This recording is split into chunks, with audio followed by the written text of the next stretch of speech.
bill. This is the policy on trade that's going to cost the Republicans Ohio, which pretty much means it costs them presidential elections. Pat Buchanan on Laura Ingram's radio show saying that the Trans-Pacific Partnership deal will cost the GOP the elections next year. With Miranda Kahn, J.D. Hayworth back with you now on Newsmax Prime. Yeah, the United States and 11 other nations, including Japan and Mexico, reached a final agreement Monday on what is being called the largest regional trade deal in history. It has left a lot of conservatives confused and angry that Republicans in Congress have not done enough to stop the trade deal. Well, it hasn't confused me. It does anger me, however. Yeah, I didn't think you were confused at all about this. I'm not happy about it. Another guy's not happy about it, the aforementioned Patrick J. Buchanan, political commentator, former senior advisors to President Nixon and Reagan, and also the author of the new book, The Greatest Comeback, How Richard Nixon Rose from Defeat to Create the New Majority. Pat, Republicans could have a majority, but this TPP will cost the grand old party. Why? Well, I think that the grand old party, if they vote for this, when the country is really awakened to what's happening to us because of these trade deals, I think the Republicans will really forfeit any chance they've got of winning the industrial states. But let me say this, J.D. I think this TPP could go down. The reason is the awakening of the American people. Secondly, today, I think the news came out that we're running a trade deficit of very close to $600 billion this year. We had a $48 billion trade deficit last month. The Chinese trade deficit's running over $360 billion. And you've got Trump and Bernie Sanders, who are going to make this an issue if Barack Obama puts it out in the early primaries. Why do you think, Pat, that it was able, though, to get as much support as it has? Well, the reason it has is basically because the Republican Party, as by and large, responds to its donor base when it gets up to Washington. And there's one thing, that no matter where the big corporations, the Fortune 500, the Business Roundtable, no matter where they stand, say, on right to life or gun control or something like that, they are 100% behind these trade deals because it frees up these corporations to move their factories abroad, their plants abroad, and bring their goods back to the United States free of charge. So the deindustrialization of America is to the benefit of these corporations because they can produce far more cheaply outside the United States than they can here.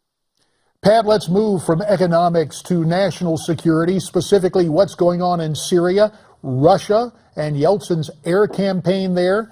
Republican candidate Donald Trump appeared on CNN earlier today and had this to say. Now they're supposedly hitting ISIS, which is a positive thing. And, you know, my attitude is we're backing rebels. We have no idea who they are.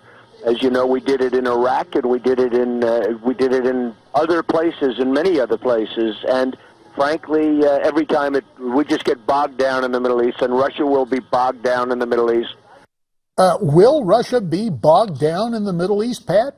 You know, I think Mr. Trump is making more sense than any other Republican on foreign policy in saying that we ought to stay out of Syria, involvement in that civil war. Because, look, ask yourself, J.D., if Assad falls, who arrives in Damascus?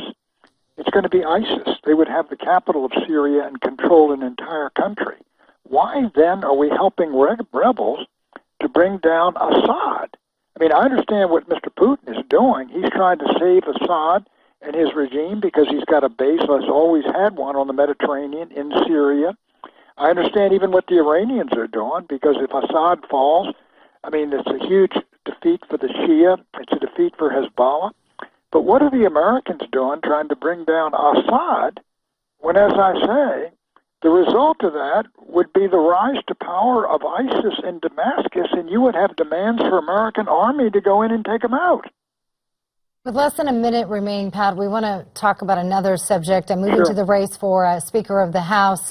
As you know, Representative Jason Chaffetz has thrown his hat into the ring. Your reaction to that news? Well, I think J.D. is probably much more closer to this than I am, but my feeling is that this has opened up the race for Speaker. It doesn't mean Jason Chaffetz is going to be it, but I think there's a real possibility that the Republicans in caucus Mr. McCarthy will not get the sufficient votes, 218, to win on the floor of the House. And if he doesn't, the race is open. But then Mr. Chaffetz puts his name forward, and I don't think he can either. So I think this is going to play out very much in public, and McCarthy, of course, has damaged himself by saying what happened on that Benghazi investigation. That's a whole nother can of worms, Pat. Yeah, hey, listen, we're going to have to leave it right there. We thank you very much for your time. Pat Buchanan, author of The Greatest Comeback, How Richard Nixon Rose from Defeat to Create the New Majority.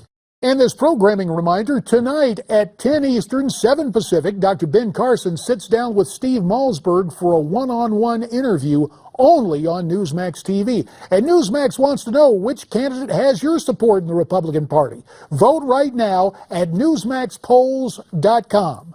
We're coming back.